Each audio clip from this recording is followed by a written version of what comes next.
I tell him, he reminds me sometime of a 5-year-old in a Batman costume.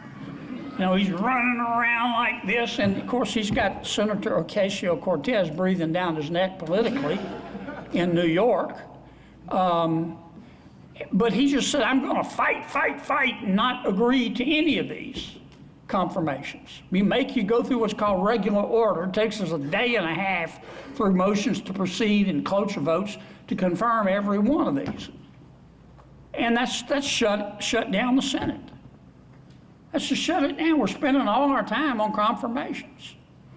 So we're looking at a rule change. I don't know if we'll do it. I hate to do it. But I don't know what to do to make Chuck cooperate. And I don't think he's going to cooperate. And that's what's really going on. Yeah, Ross? One more. Y'all got a Sidney Sweeney one? No, I'm just kidding. Yes, sir. Any revelations regarding the news from Pam Bondi and RussiaGate? No. They've got a grand jury convened. Here's what I know on two fronts. Let me talk about Epstein first. Okay. Here's the way I look at it. It's one person's opinion. Epstein was a pig. P-I-G, pig. And this is no country for creepy old men. It's not.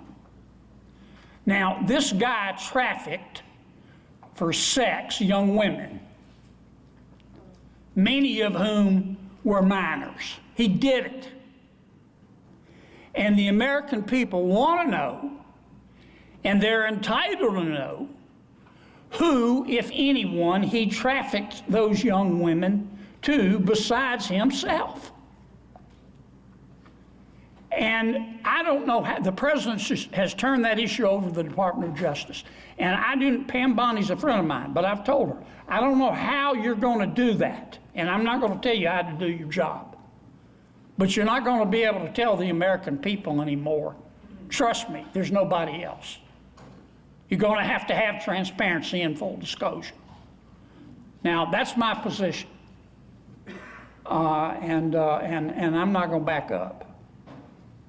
And some of the people in the White House, not the president, he's never should have worked with me, but some of the people in the White House, they're not happy with my position. They just want this to go away. But it's not going away.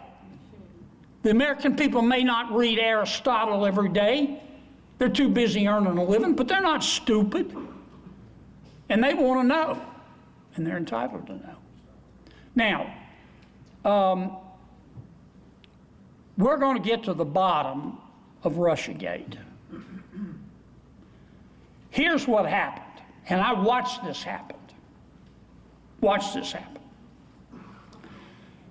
Secretary Clinton's campaign manufactured false evidence about President Trump. You remember the Steele Dossier, the so-called P-tape?